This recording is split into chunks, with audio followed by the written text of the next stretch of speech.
Bien, para los que no estuvieron ayer, aunque ya la mayoría, yo creo que todos. ¿Cuántos no conocen al pastor Torres? Levante la mano los que no lo conocen. Solo el que siempre está en esa, pero el resto sí, ¿verdad? ¿Cuántos lo conocen? ¿Cuántos le dan la bienvenida? Bueno, pastor, el espacio es suyo, no más, así que ya lo conocen, ¿para qué presentarlo, verdad? Bendiciones.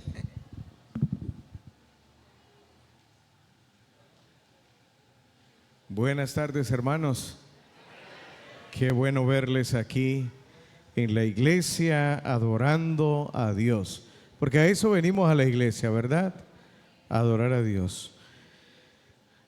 Ustedes pueden pensar un momento conmigo en lo siguiente. ¿Dónde se imagina usted el 16 de mayo, el 17 de mayo?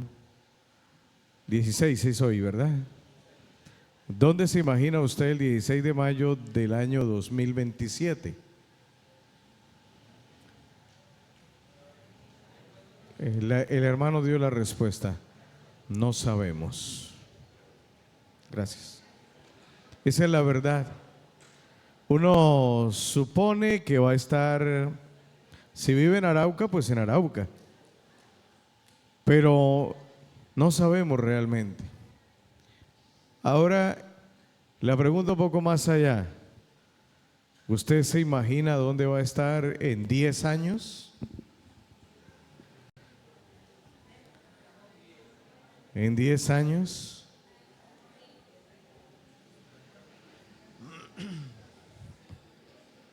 Un poquito más allá. ¿Usted se imagina dónde va a estar en 20 años?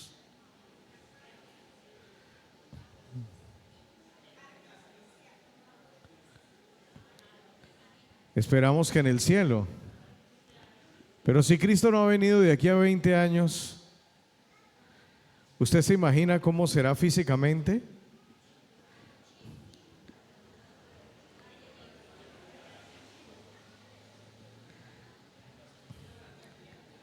Vamos un poquito más allá. ¿Usted se imagina dónde puede usted estar en 30 años? ¿En el Seol? ¿En el cielo? ¿Aquí en la iglesia? Si Cristo no ha venido.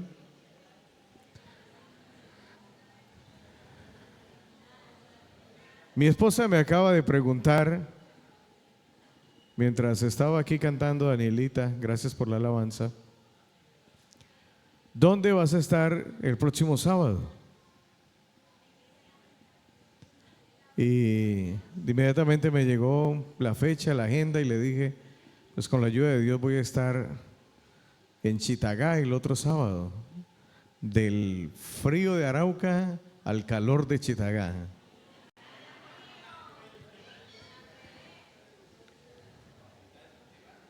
¿Dónde va a estar mi amor? Me dice, dentro de 15 días. Y le dije, en Cúcuta. ¿Dónde va a estar? Me pregunta ella, dentro de 20 días. Y le dije, contigo, predicando los dos en la iglesia Renacer. Dijo, ay, verdad. Ya se nos iba de Cúcuta.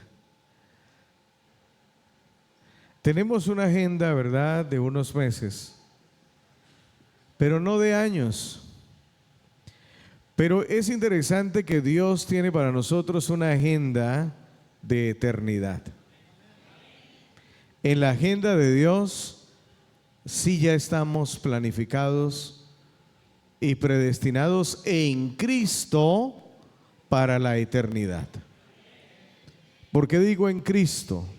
Porque depende de nuestra aceptación a Jesús.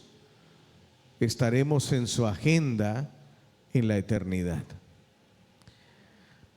Pero hace 26 años atrás, yo estaba, ahora vámonos hacia atrás.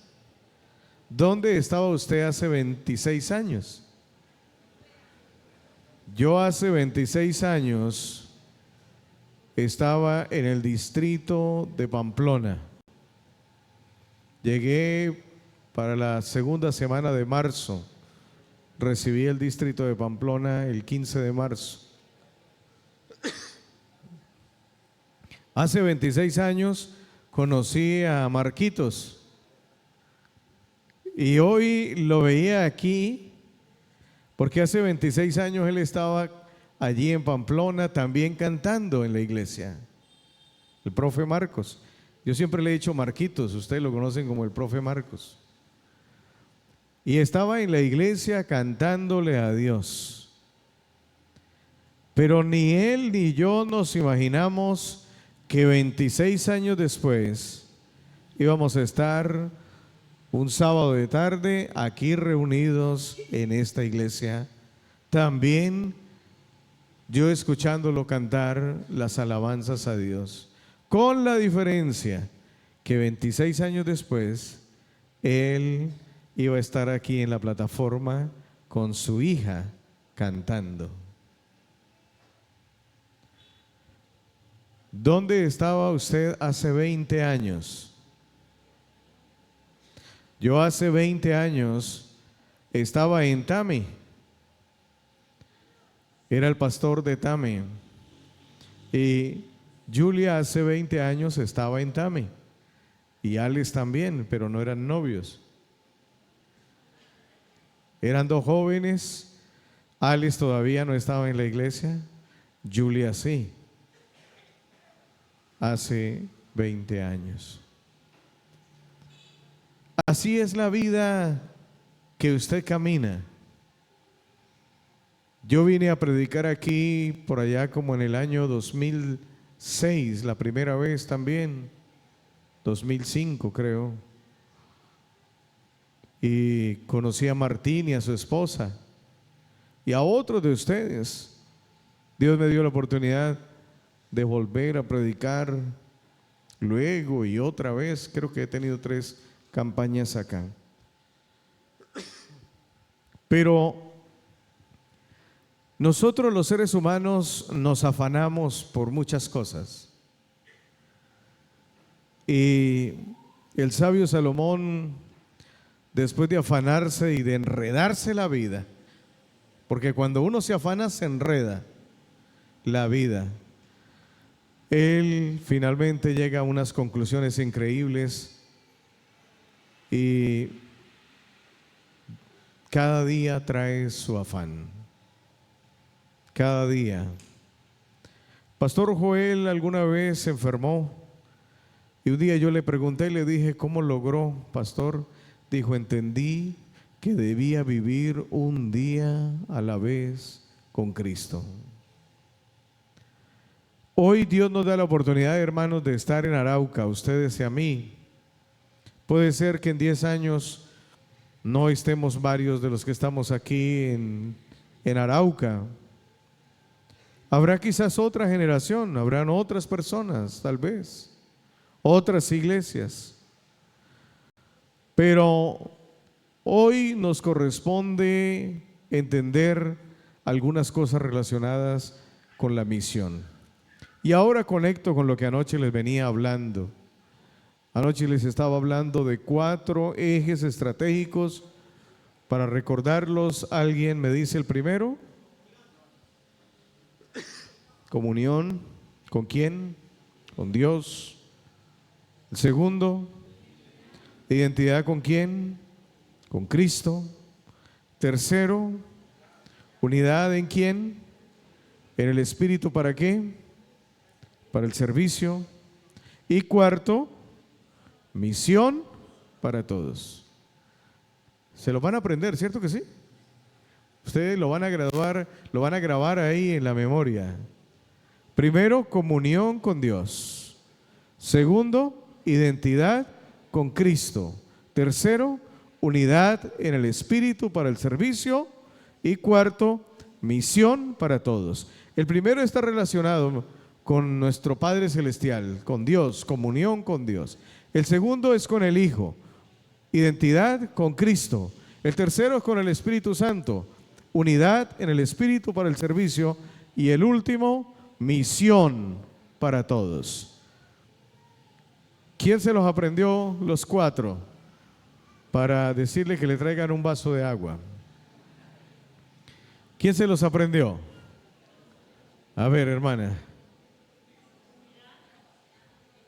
Comunión con Dios. Identidad con Cristo. La que dijo antes. Unidad en el Espíritu y misión para todos. Muy bien. ¿Alguien de este lado se los aprendió? Hermano. Muy bien. Excelente. Perfecto. Excelencia total, hermano. Se ganó un viaje al cielo. Muy bien. Así que dentro de todo esto que les he venido hablando, de estos 4 ejes, voy a mencionar esta tarde 8 principios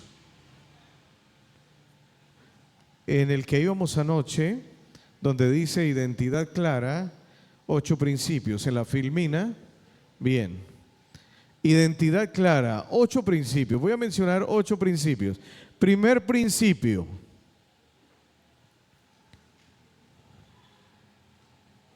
Primer principio, somos el remanente de Dios. Una niña esta semana me preguntó, ¿cómo sé que la iglesia adventista, en medio de tantas iglesias que hay en el mundo, es la iglesia verdadera? ¿Cómo sé que la iglesia adventista es la iglesia verdadera? ¿Por qué no los testigos de Jehová son la iglesia verdadera? ¿Por qué no los mormones son la iglesia verdadera?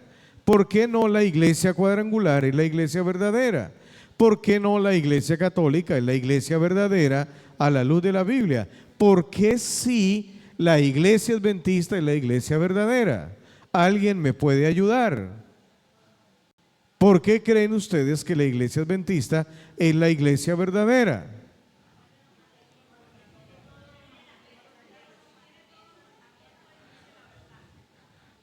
Porque dice la verdad, porque guarda los mandamientos de Dios y tiene la fe de Jesús. Esas son 2 características que la identifican. Los mandamientos fueron abolidos, los mandamientos fueron cambiados, los mandamientos Dios los dejó a un lado. Los mandamientos de Dios, dice el Salmo 119, son eternos, perpetuos, como el carácter de Dios es perpetuo. La segunda característica es que tienen el espíritu de la profecía. ¿Cuándo Dios escoge un profeta? Cuando miramos la Biblia en el Antiguo Testamento, nos encontramos con el Nuevo, que Dios escoge un profeta cuando la iglesia, cuando el pueblo, cuando la nación, cuando el mundo ha perdido el enfoque en Dios, y en 1844 sucedió eso. El mundo en 1844 no existía la iglesia adventista, existían iglesias cristianas que se unieron bajo una bandera, la predicación de la segunda venida de Jesús, bajo el liderazgo de muchos hombres, entre ellos el famoso Guillermo Miller. Recorrieron Europa, recorrieron Estados Unidos, Asia y otros lugares, predicando que Cristo Jesús vendría el 22 de octubre de 1844. La predicación se extendió y fue fuerte, pero llegó el día del cumplimiento profético. Yo el año pasado tuve la oportunidad de ir a un pueblito de Rochester, al norte de los Estados Unidos, casi cerca con la frontera con Canadá. Allí hay un pueblito y allí en medio, cerca del pueblito, hay una finca donde vivía una familia que predicó acerca de la segunda venida. Es más, esa familia vendió la finca y se quedaron solo con un pedazo de tierra para invertir en la predicación. Era la familia del famoso Iran Edson. Y ellos se quedaron allí hasta medianoche. Ahí alrededor todavía está la casita donde ellos vivían. La han organizado, la han pintado, pero todavía está. Y al lado de la casa hay un viejo establo que también lo tienen organizado. Esa familia se quedó hasta medianoche. Pasaron la medianoche y ellos se rascaron la cabeza. Y dijeron, bueno, llegó la medianoche, ¿qué pasó? ¿Por qué Jesús no vino? Si es la profecía bíblica, lo hemos predicado, Cristo viene, ¿qué pasó? Y ellos fueron adentro de la casa, le dijeron a las mujeres y a los que estaban allí que no entendían qué había pasado, pero que ellos se iban para el establo y se iban a orar. Así que se fueron al establo, Iran Edson y otro grupo de amigos, y empezaron a orar, a orar, a orar, a orar, a clamar a Dios, a preguntarle a Dios qué había pasado, por qué no había venido a la tierra, en qué se habían equivocado, y querían tener la seguridad que el Espíritu estaba con ellos y que Dios tenía una respuesta. Dice la historia que esos hermanos estuvieron orando hasta el amanecer, pero al amanecer ahí en ese establo ellos sintieron, experimentaron la presencia del Espíritu Santo y entendieron que habían interpretado mal los datos de la profecía, pero que había esperanza, que había que seguir estudiando, que Dios no se había equivocado, que ellos se habían equivocado en la interpretación. Y dice que Iran Edson salió del establo, entró a la casa, llegó a la casa, le dijo a las mujeres que estaban en la casa y a los hermanos, hay esperanza, el Señor no vino porque nos equivocamos en la interpretación, hemos orado, Dios nos ha iluminado. Tenía una alegría, tenemos que seguir estudiando, interpretamos mal el evento. Así que tomaron desayuno y él le dijo a la familia, voy a ir a visitar a los amigos de aquella finca porque ellos deben estar con el corazón roto. Ese día, dice la historia, que la iglesia que se había preparado para la venida de Jesús se dividió en 3 grupos ese día. Un grupo, los que siguieron estudiando. Un grupo, los que volvieron a sus iglesias antiguas, de las cuales muchos habían sido borrados y tuvieron que volverse a bautizar para volver a ingresar a esas iglesias. Y un tercer grupo que ni siguió estudiando, ni volvió a las iglesias y se rebeló contra Dios y se salió de la iglesia y se fueron al mundo.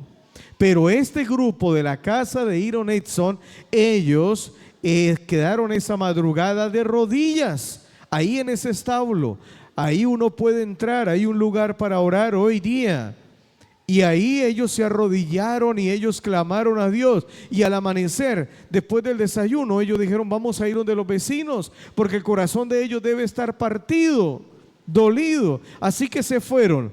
Iran Edson iba con otra persona caminando cuando, para cortar el camino, se metieron por el medio de una cosecha de maíz, y mientras iban caminando, Iran Edson tuvo la visión del santuario celestial y vio a Jesús pasando del lugar santo al lugar santísimo. Y Iran Edson entendió: el día de hoy no era el cumplimiento en la tierra, era el cumplimiento del inicio de otro evento, y se pusieron a estudiar.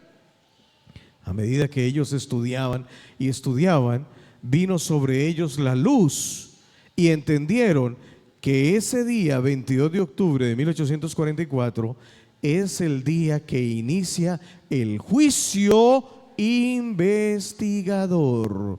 Y el juicio tiene 3 etapas: investigación, retribución y ejecución. En este momento todavía estamos en la primera parte del juicio, la investigación. Mientras se investiga el caso de cada uno de nosotros, si somos sellados, debemos dar el último clamor, porque todavía hay misericordia para el mundo y gracia y oportunidad para arrepentirse del pecado y voltear su mirada a Cristo Jesús. Así que él empezó a predicar. Unos meses después, en la parte norte hay un río que cruza los lagos de Norteamérica entre Canadá y Estados Unidos, y el río es navegable y llega al Atlántico. Un capitán llamado José Bates, él vino hasta ese lugar y se encontró con los hermanos para investigar lo que ellos habían descubierto sobre el juicio investigador. Mientras él escuchaba lo que ellos le decían, él les dijo: yo descubrí otra verdad. ¿Cómo, capitán? Dijo: sí, he descubierto otra verdad. Miren, la Biblia dice que el día de guardar es el día sábado, y nosotros, por tradiciones católicas y luego de las otras iglesias, nos quedamos guardando el día domingo. Pero miren, y él les dio un estudio bíblico de Génesis, Apocalipsis, de aquí y de allá, y les mostró la verdad del día sábado. Así que ahora se unió esa creencia a ellos. En medio de eso, Dios escoge a una joven de unos 17 años, una mujer que había sido golpeada por una piedra cuando estaba más niña, a los 9 años, y ahora ella es escogida. Es una joven y tiene una visión y ve el pueblo de Dios en el viaje hacia la Canaán celestial. Esa primera visión está escrita en uno de los primeros libros que ella registró, Primeros Escritos, y ahí está esa visión del pueblo de Dios viajando hacia la Canaán celestial. Un viaje de fe constante, creciendo y aprendiendo cada día más y más, predicando el mensaje de los 3 ángeles de Apocalipsis 14, predicando la verdad que está en el centro del mensaje de los 3 ángeles, que es la adoración a Dios, los mandamientos. Y ahora Dios le empieza a dar visiones a esta dama. Un día le dio una visión, estaba en una iglesia como esta predicando, y de pronto tenían una Biblia grande. Tuve la oportunidad de ver esa Biblia, la tienen ahí en el Instituto White de la Asociación General, tienen esa Biblia ahí resguardada, pero en la parte de afuera hay una réplica de esa Biblia. Y uno puede tomarse la foto y levantarla. Así que la puse sobre mi mano y la levanté. Y entonces con el pastor Gabriel, que íbamos en una oportunidad, y dijimos: el que más aguante con la Biblia. Y empiezan los segundos a pasar, y a medida que van pasando los segundos empieza el brazo así, y empieza uno a bajar, y uno le hace fuerza para sostenerla, porque es una Biblia pesada. No recuerdo el peso, pero es una Biblia pesada, grande. Elena de White la sostuvo en alto media hora, nunca tembló. Pasada la media hora la bajó y contó la visión al pueblo que estaba reunido. Ese es el espíritu de profecía dado a Elena de White. Una cantidad de materiales, y estas características identifican a la iglesia adventista como el pueblo remanente. Así que usted no es parte de cualquier iglesia, usted es parte de un pueblo profético descrito en la Biblia, en el libro de Daniel y de Apocalipsis. Usted no está en cualquier iglesia. Esta iglesia no es del pastor Brian, del pastor Beleño, del pastor Torra. Esta iglesia no es de los ancianos, esta iglesia es la iglesia de Dios, y Él la está llevando adelante. Pero hay algunos hermanos que dicen: esta iglesia va muy despacio, y sí, a ratos uno ve eso. Yo no quisiera que todos se prendieran a trabajar en el barco, porque es el barco de la salvación, y el barco tiene que llegar a un puerto seguro. pero el capitán es Jesús y Él es el que la lleva y Él la va guiando. Y entonces algunos hermanos dicen, ay, no, esta iglesia va muy lenta. Y yo mejor, esta iglesia no hace esto, esta iglesia no hace aquello, esta iglesia esto, el pastor esto, los hermanos esto, y empieza. Resulta que la iglesia somos todos. Si alguien no lo hace, yo tengo que empezar a hacerlo. Lo que menos tengo que hacer es criticar esta iglesia, porque esta iglesia es real sacerdocio, nación santa, pueblo adquirido por Dios. Yo le dije un día a un hermano que se salió de la iglesia, que vivía en San Vicente, era pastor allá en San Vicente de Chucurí, y mucha gente se salió de la iglesia. Una iglesia de 115 miembros quedó en 15 miembros, 100 se fueron, porque no, esta iglesia muchos defectos, y se salieron. Y de las otras iglesias se salieron. Y no, que esta iglesia todavía comen esto, que esta iglesia todavía hacen esto, que esta iglesia los diezmos, que esta iglesia no sé qué, que esta iglesia, y se salieron. Y entonces yo le decía, hermano, usted se salió de la iglesia, usted dejó el barco. No, pero es que dejó el barco, ¿y en qué va ahora? Porque el resto es un mar en el que te ahogas, el mundo. Se montó en una voladora. Y quiere llegar primero al puerto que el barco. Pero la diferencia es que el único que puede llevar la iglesia a puerto seguro es el capitán verdadero, que es Cristo Jesús. Y si tú te bajas del barco y te montas en otro, no llegas. Llevo 40 años de bautizado, 30 años de pastor, y no he visto el primero que se salga de la iglesia que ya haya llegado al cielo o que esté mejor.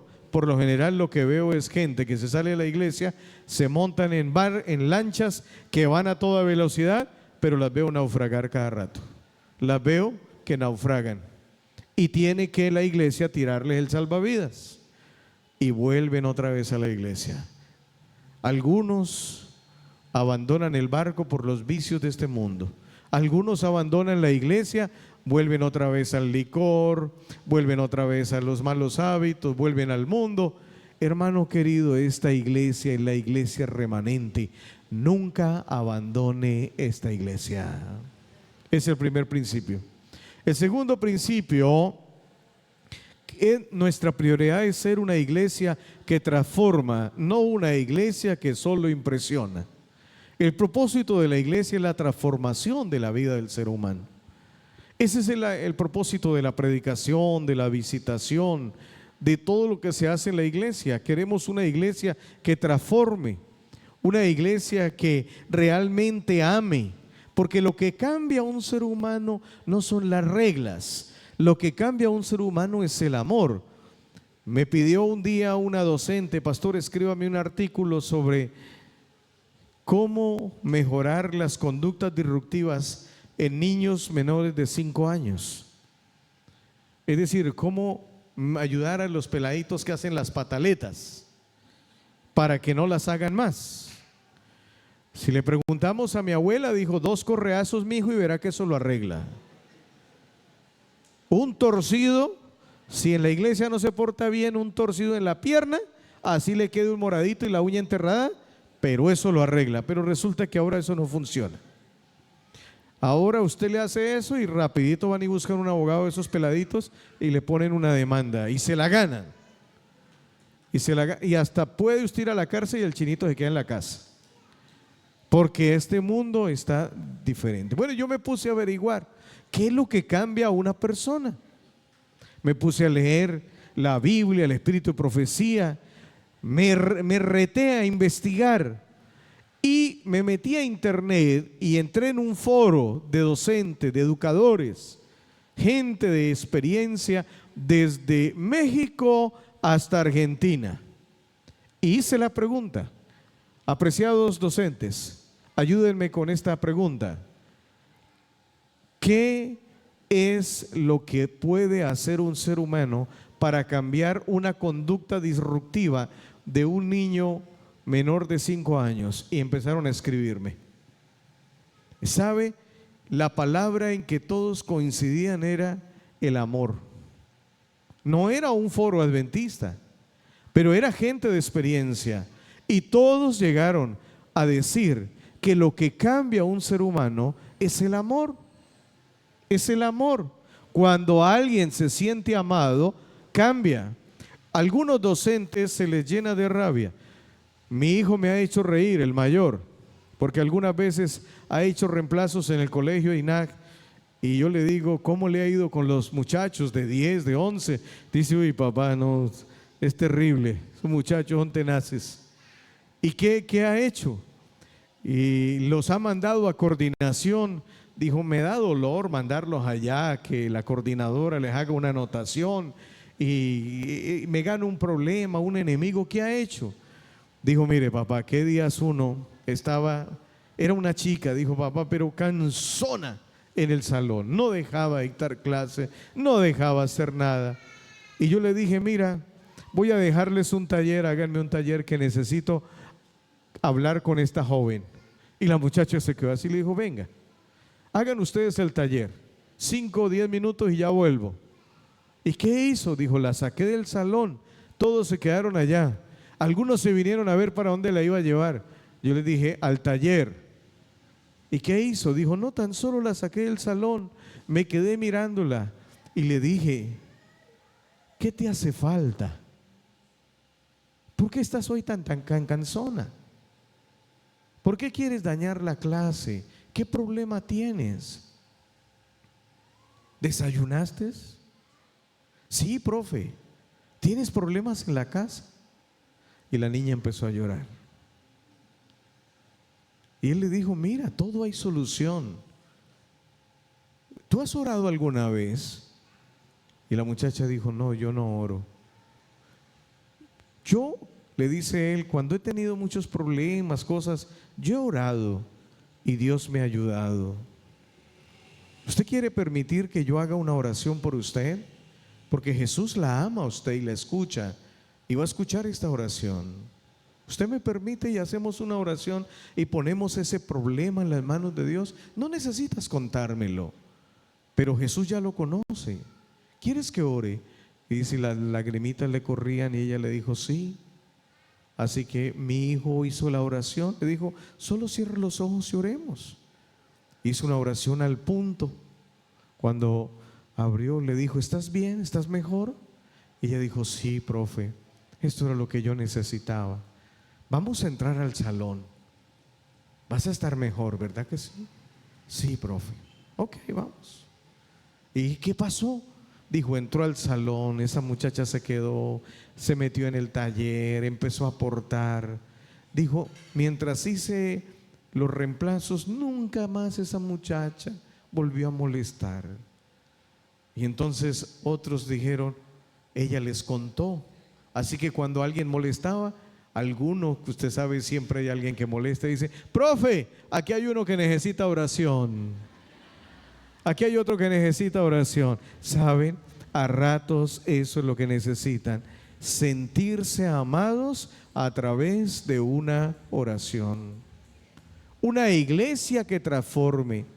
Nosotros no fuimos llamados hoy en una iglesia de reglas solamente para decirle a la gente no, la gente tiene que sentirse amada, la gente tiene que sentirse que el poder de Dios transforma a las personas. Tercer principio, se nos conoce como la gente del libro o el pueblo de la Biblia, la gente del libro, pero la estadística está cambiando. Hace unos días atrás escuché que ahora el pueblo del libro ya no son los adventistas. Esta iglesia surgió y la escuela sabática surgió como una necesidad de estudiar la Biblia. Pero hoy la estadística dice que el 50% de las personas que están sentadas esta tarde aquí en la iglesia no estudian la Biblia, no la estudian. No la leen. No sé usted en qué estadística está, si de los que la leen o no la leen, pero en la estadística dice que el 50% de la iglesia hoy no lee la Biblia. Así que ya otra iglesia tomó la bandera.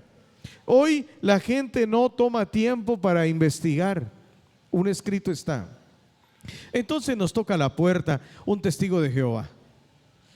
Y usted sale, usted lo corre diciéndole que es adventista del séptimo día. De una vez lo corre, porque el testigo de Jehová, apenas usted escucha que usted es adventista, es como le echar un baldado de agua caliente, sale corriendo. Porque así los enseñaron a ellos. Y así que un día estaba en Pamplona, me quedé en Pamplona, en la casa de la hermana Donelia.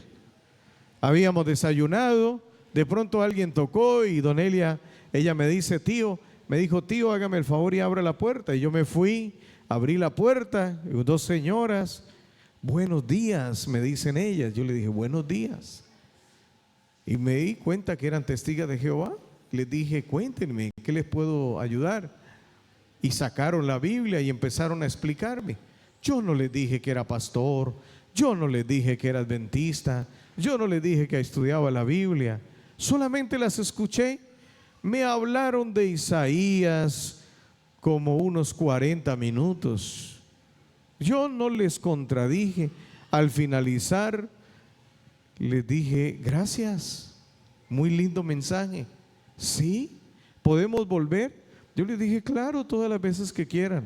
El problema es que yo no vivo aquí. Pero venga, antes de que se vayan, yo he escuchado a muchas personas de su iglesia y siempre que llegan a la puerta me hablan el mismo tema de Isaías. ¿Ustedes cuánto tiempo llevan en su iglesia? En el salón del reino, porque a ellos les gusta que le hablen en sus términos. ¿Cuánto tiempo llevan ustedes adorando a Jehová? Y una de ellas dijo 20 años y usted, la otra, 15 años. Le dije, la felicito. Pero ahora yo quiero pedirles un favor. Ustedes tienen la Biblia en sus manos. Ahora abran la Biblia en el libro de Daniel, capítulo 7, versículos 8 y 9. Hágame el favor. Así que una de ellas muy amablemente abrió la Biblia y leyó. Le dije, explícame ese texto. Ella se quedó mirando y miró a la otra. Empezaron a volverse a Isaías. Les dije, el tema de Isaías ya lo entendí. Ahora necesito es que me expliquen Daniel 7, 8 y 9.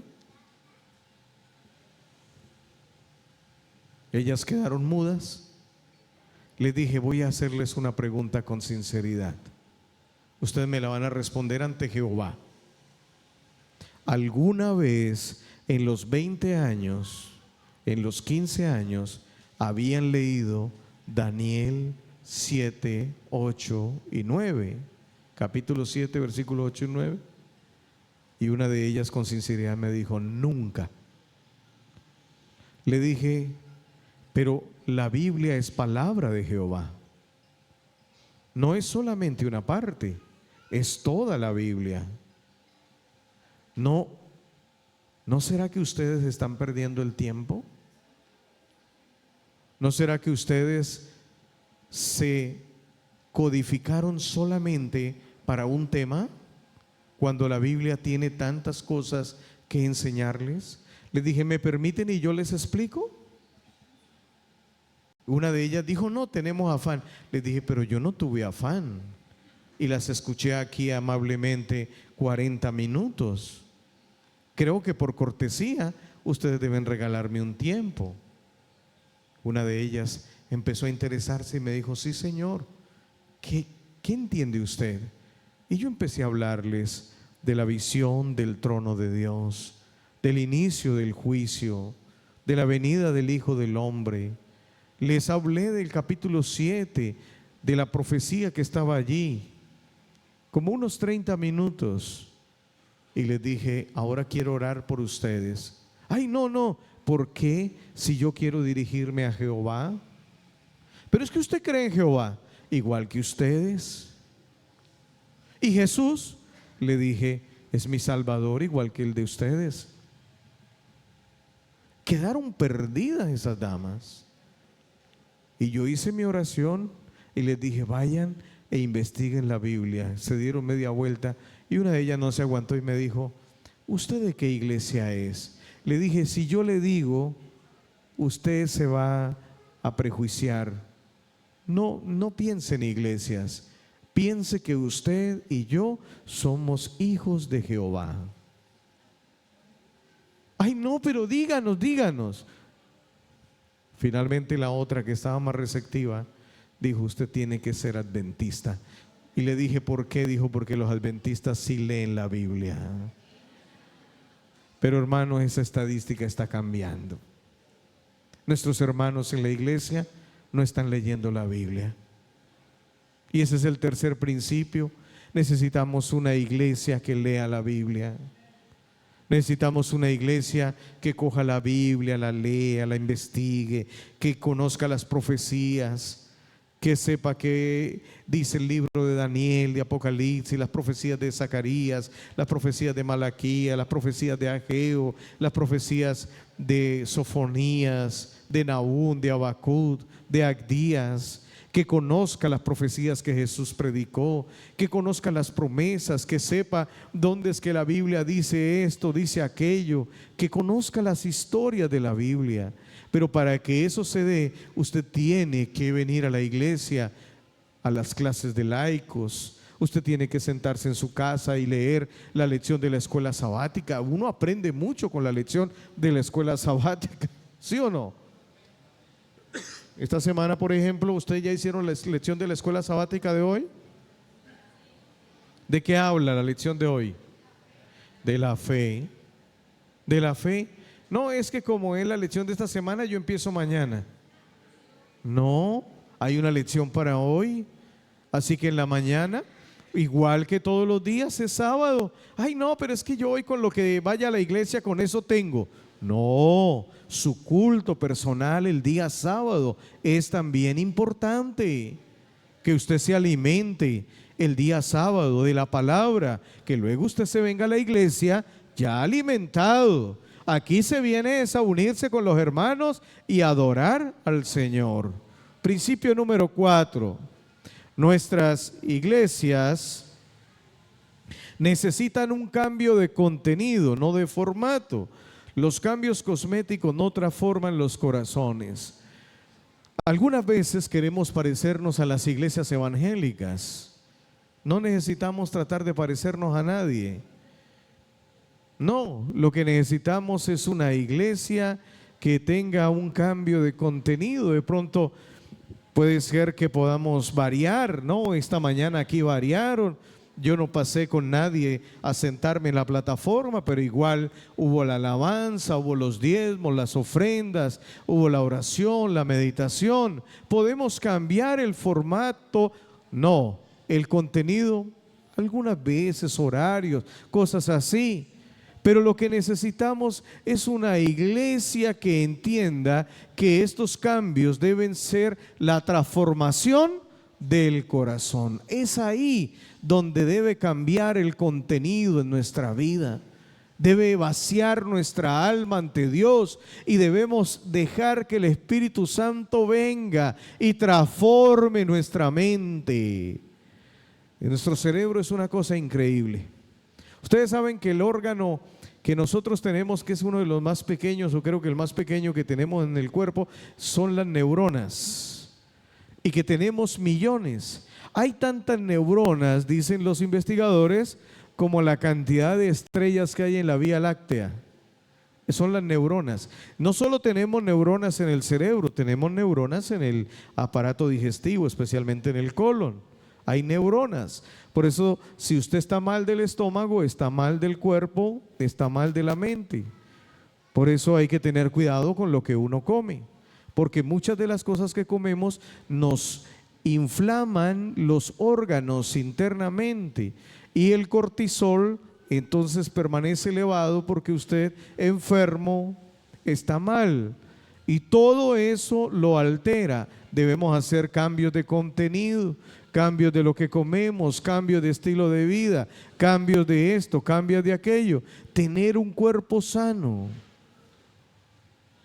tener un cuerpo donde reine Dios, una mente limpia, una conciencia tranquila.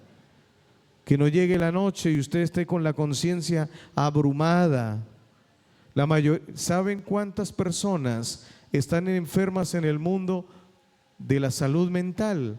1 de cada 8 personas en el mundo tiene problemas de salud mental. Es decir, hay 1.000 millones de personas enfermas. Por eso hay tantos psicólogos ahora, clínicas de salud mental. Pero nosotros tenemos los 8 remedios naturales para hacer cambios de contenido. Necesitamos una transformación del corazón. Quinto, el número 5, nuestra identidad en la sociedad es como el aceite en el agua, no como el azúcar en el agua. Ustedes saben que el azúcar se diluye en el agua, ¿cierto? Pero el aceite no, usted echa el aceite al agua y usted se ve la diferencia. Nosotros tenemos que ser diferentes al mundo. ¿En qué? En la música que escuchamos. Yo siempre le doy gracias a mi esposa porque mi esposa, ella se bautizó cuando tenía 14 años. El papá no quería que se bautizara, la mamá pues tampoco, porque era gente del mundo, comían chancho, cochino, marrano y cerdo, así que el mundo de ellos era eso. Y mi suegro en ese tiempo era feliz porque su hija era la que cantaba en el colegio, era la bailarina del colegio, así que había una presentación en el colegio y mi esposa, que era una niña de 14 años, era la que bailaba, era la que cantaba, pero la iglesia estaba tan solo a media cuadra de la casa de mis suegros y el pastor Pedro Lizarazo, que vivía en ese tiempo por allá, era un profesor, la conoció y le dijo: Eliana, te invito a la iglesia. Y Eliana accedió a ir a la iglesia y le dijo: Eliana, te quiero dar el estudio bíblico de la fe de Jesús. Y Eliana accedió y le explicó la verdad y ella dijo: sí, yo quiero seguir a Jesús. Así que ella se bautizó a escondidas de mi suegro, porque mi suegro le dijo: pues ahora que la alimenten los que la bautizaron, ahora que le compren ropa a los que la bautizaron, ahora que le igual mi suegro era un sinvergüenza y no le compraba nada, pero porque era un borrachín en el mundo, lejos de Dios y allá enredado en cosas. Pero mi esposa se bautizó y ella permaneció en la iglesia y empezó a tomar liderazgo en la iglesia. ¿Ustedes quieren saber cómo conocí yo a Eliana? ¿O mañana? ¿Hoy? Ah, bueno. Cuando Pedro Lizarazo fue a estudiar teología, en las clases los profesores empiezan a hablar a los alumnos de teología que si algún día usted va a trabajar en el ministerio, usted tiene que ser así, le empiezan a uno a dar consejos. Entonces el pastor Zurita decía: cuando a usted lo manden a Chuchunco, era el nombre que él colocaba para referirse a cualquier pueblo en el mapa del planeta Tierra, cuando lo manden a Chuchunco. Así que el único que tenía experiencia en el grupo era Pedro. Era casado, tenía un hijo, había sido profesor, obrero bíblico. Todos los otros éramos muchachos de 18 años sin experiencia. Y Pedro se levantaba y daba aportes, pero él daba aportes y mencionaba el pueblito de donde él había venido trabajando. Así que él decía: profe, no es en Chuchunco. Cuando yo estuve en Papayal, y empezaba a hablar de Papayal. Así que a mí se me hizo fácil y le cambié el nombre de Pedro y lo puse Papayal. Y ya nadie le decía Pedro, porque yo lo puse Papayal. Donde lo veía, le gritaba: Papayal, Papayal. Y así se quedó Pedro. Hasta el día de hoy mis compañeros lo conocen: Papayal. Yo me fui a colportar a Panamá. El pastor Carmona me mandó un telegrama y me dijo: Raúl, hay trabajo en el oriente colombiano, ¿vas a venir? Y le dije: sí, pastor. Así que me regresé para Colombia y fui a la oficina de él Y él me recibió, oró conmigo, me dio unas indicaciones y le dije con quién voy a trabajar y me dijo con el pastor Jesús Cubides. Es más, hoy él está aquí en el primer piso, usted va a ser el asociado de él. Así que después de la oración yo bajé las escaleras contento, ya iba a empezar mi trabajo ministerial. Y cuando bajé las escaleras ahí en la oficina del Oriente Colombiano, vi al pastor Jesús Cubides y le dije: hola, mi pastor. Él ya sabía que yo iba a trabajar con él, ya éramos amigos de la universidad. Y le dije: ¿y para dónde voy? Y el pastor Jesús Cubides, sin conocer mi historia, me dijo: vas para Papayal. Y yo: ¿qué? Va para Papayal. Llegué a Papayal y era un territorio de guerra, de guerrillas, paramilitarismo, bien pesado, en el año 96. Así que le dije al hermano Manuel: necesito a alguien que me acompañe a visitar a los hermanos porque la gente no me conoce. Ah, sí, ya lo tenemos. Un viejito, bajito. Yo me sentía alto al lado de ese hermano y se llamaba Jairo Calvete, el apellido. Y nos hicimos bien amigos con Jairito, era un hombre mayor y me acompañó y visitamos a los hermanos. Y nos hicimos amigos, 3 días visitando. Y de pronto él me dice: ministro, yo tenía 22 años, usted va a salir casado de Papayal. Y yo miraba: este viejito, ¿qué le pasa? Usted va a salir casado de Papayal, me lo decía constantemente. Pasaron unos meses y entonces, como para un 13 de mayo, llamé a un compañero porque a mí me gustaba una niña de por allá, de otras tierras. Yo estaba enamorado solo. ¿Alguna vez usted se ha enamorado usted solo? Eso sí es horrible, hermanos. Usted enamorado solo, la otra persona no lo sabía. Así que mi amigo, él sí sabía, y yo lo llamé y le dije: amigo, es que la muchacha aquella cumple años tal fecha, cómprele un ramo de rosas, yo ya estoy ganando dinero. Y él me dijo: yo le hago todos los favores porque usted es mi amigo, pero no sea bobo, esa muchacha no le pone cuidado, deje de mirar acá y mire lo que tiene allá. Y yo le dije: pero usted sabe dónde estoy. Dijo: ¿dónde? En Papayal. Y eso soltó la carcajada. ¿Usted está en Papayal? Papayal. Y yo le dije: sí. Dijo: de todos modos, allá puede haber algo. Dios puede tener algo en Papayal para usted, amigo. Y yo me fui pensando en eso. Así que un día me fui a predicar a una iglesia. En la noche venía regresando de la iglesia en una buseta y ya era noche. En ese tiempo uno abría las ventanas de las busetas y el aire me entraba fresco. 22 años hablando con Jesús, y mientras hablaba con él le dije: oye, amigo, porque así le digo yo a Jesús: hey, amigo. Le dije: amigo, usted que lo sabe todo, usted que lo conoce todo, usted sabe quién va a ser mi esposa.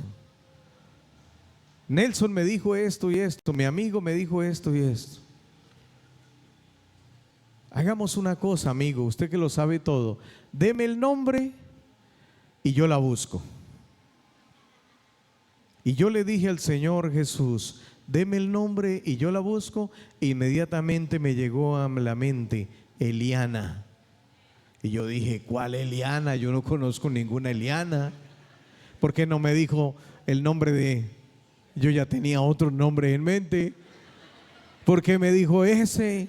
¿Cuál Eliana? Y llegué yo a la casa del pastor esa noche, del pastor Cubides, y bueno, hablé con él y en un momento le dije: oye, pastor, ¿usted conoce alguna Eliana? Dijo: claro. Le dije: ¿cuál? Dijo: la secretaria de la iglesia de Papayal. Y yo le dije: ¿y ella se llama Eliana? Sí. Yo hasta el momento no le había puesto cuidado a ella. Así que, ¿por qué? Yo le dije: no, cosas. Así que yo me fui al día siguiente para Papayal. Llegué, me bañé y dije, me voy a hacer revisión de libros de feligresía. Porque ella era la secretaria. Así que me eché mi loción, me fui a revisar libros. Yo amo por eso la secretaría. Y llegué, hermanos, allá. Y entonces saludé a Eliana. Y yo la miré. Ella, amigo, no está fea. Yo no le había puesto cuidado. Oye, como que es inteligente. Y ya empecé a hablar con Jesús y me hice amigo de ella. Hasta un 18 de junio de ese año 96, cuando ya finalmente ella me dijo que fuéramos novios.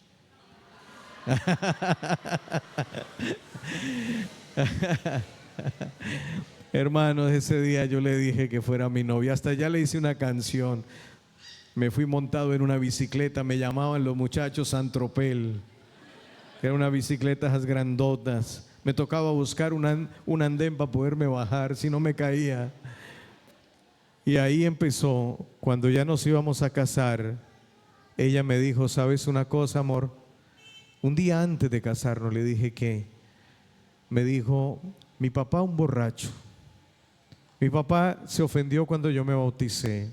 Mi papá dio muy mala vida a la familia. Y un día yo le dije, Dios, si yo un día me caso, me quiero casar con un pastor, pero yo no voy a ir a Medellín a buscarlo, ni a ninguna ciudad. Si usted quiere que yo me case con un pastor, usted me lo va a enviar a Papayal. Y el Señor me envió a Papayal.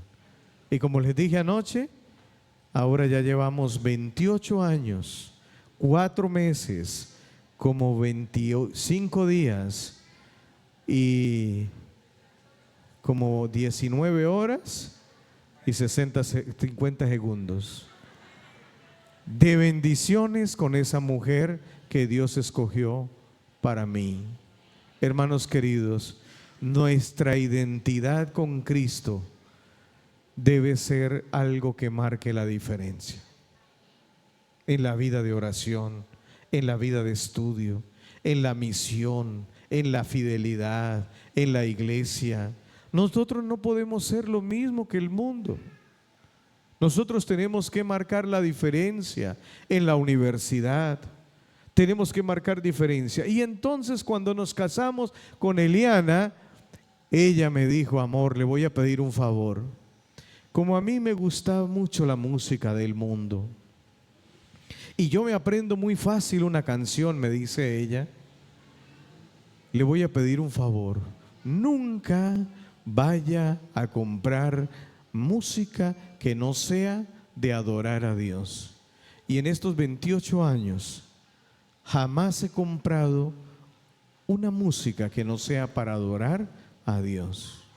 Toda la música en la casa que hemos comprado un día, ¿se acuerda cuando ya no aparecieron las grabadoras y los cassettes? Por allá una hermana tenía una grabadora vieja y yo ya me iba del distrito y me dijo, pastor, ¿no tiene un casecito que me regale? Le dije, tengo como 200, hermana, y se los llevé. Había invertido cantidad de dinero en música de adorar a Dios. Luego aparecieron los CDs y todos esos grupos de alabanza. Hoy en día es muy fácil, una lista de reproducción de YouTube, de Spotify, y ahí uno tiene la música de adoración a Dios. Tienes que identificarte con Cristo. Tu vida tiene que marcar la diferencia. Tu manera de pensar, tu manera de hablar, tu manera de actuar, la manera de hacer las cosas, cómo tratas a los vecinos.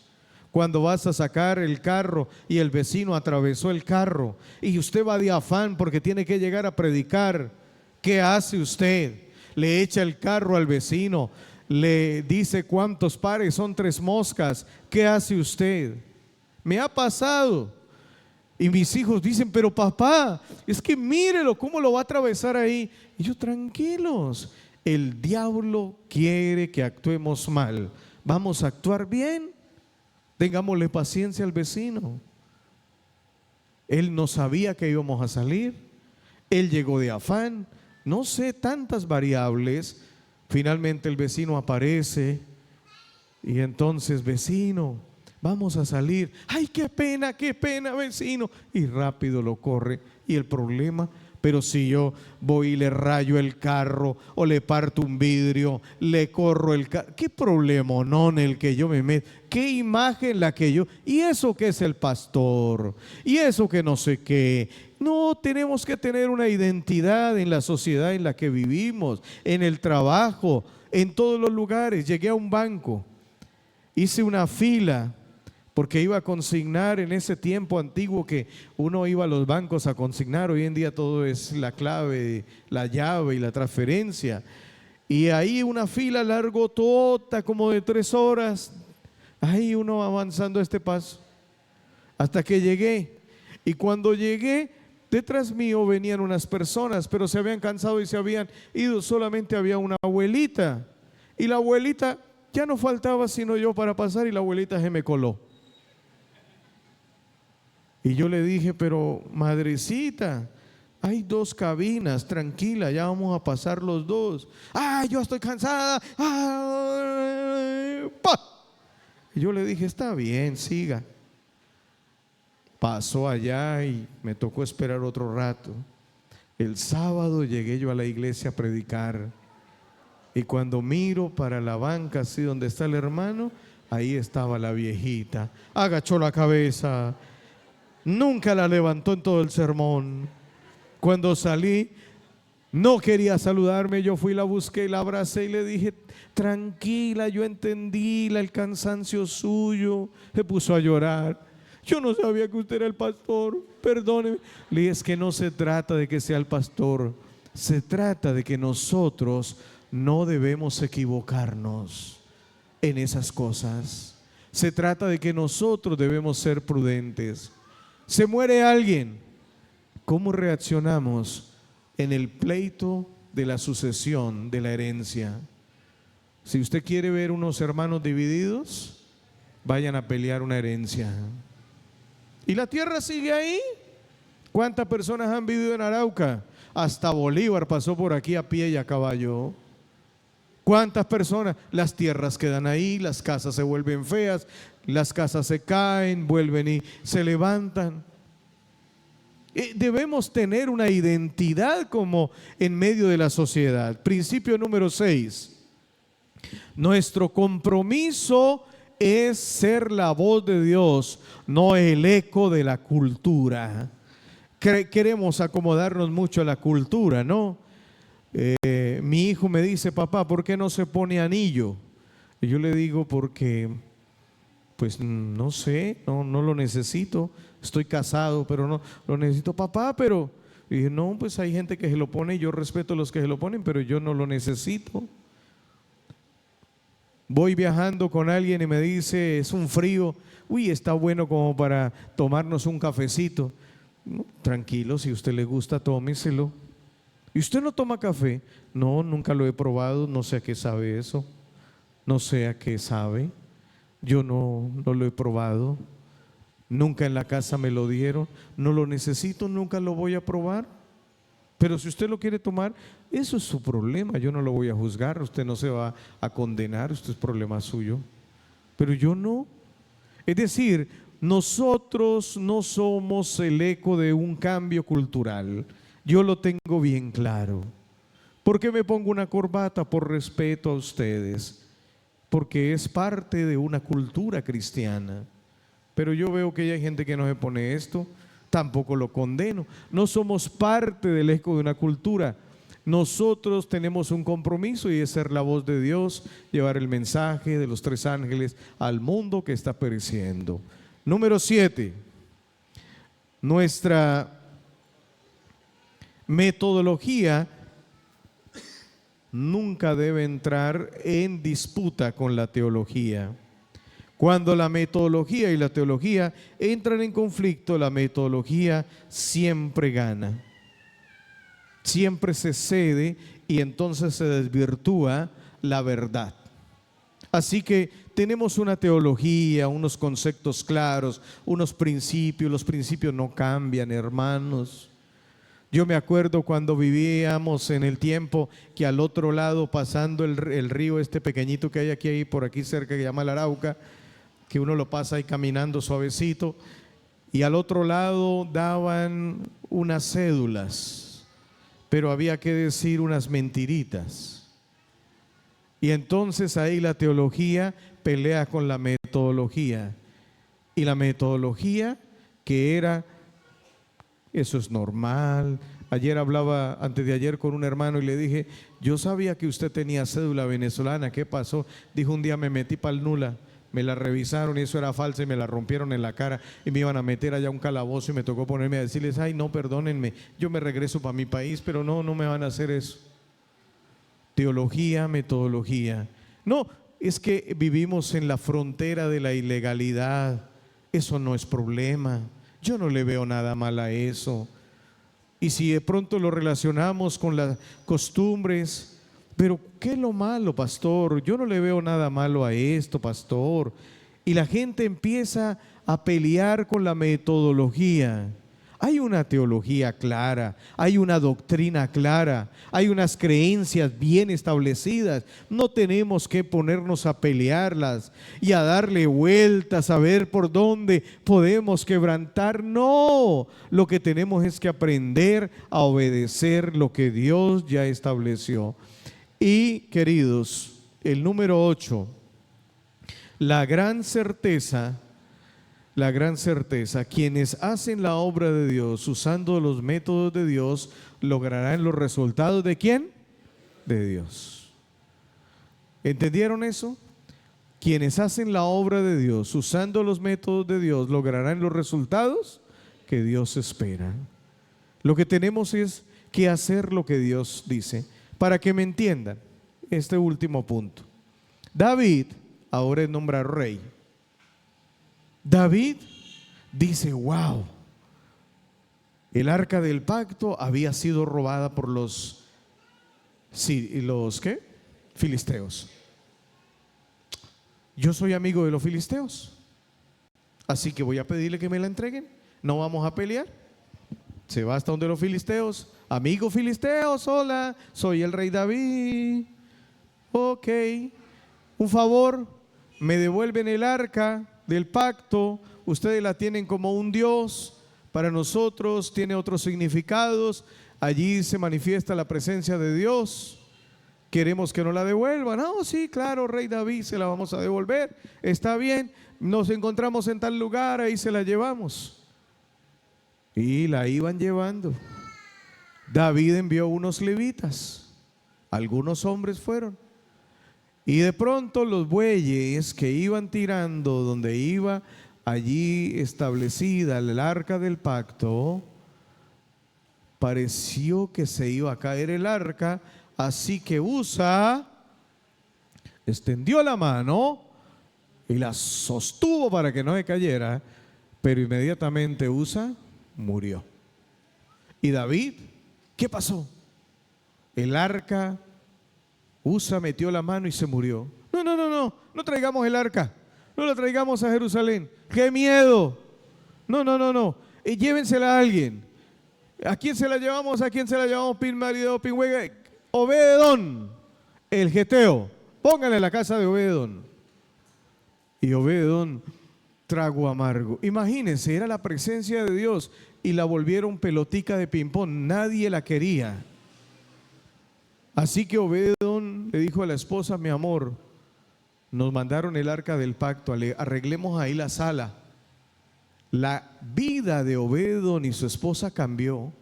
3 meses. Las palabras cambiaron, ellos entendieron que la presencia de Dios estaba ahí. Obededón no volvió a gritar a su esposa. La esposa no volvió a tirarle el plato a mala gana a su esposo. Era la presencia de Dios, todo cambió en ese lugar, todo era diferente, todo era maravilloso en ese lugar. Ahí estaban ellos felices, contentos, y le dijeron a David, rey, si sabes que en estos 3 meses que el arca está en la casa de Obededón, el hombre ha sido bendecido. ¿En serio? Bueno, ¿y entonces por qué no la traemos? Llamó a los levitas señores, vamos a traer el arca. Y uno de ellos le dijo, sí, rey, pero vamos a traerla como dice Dios.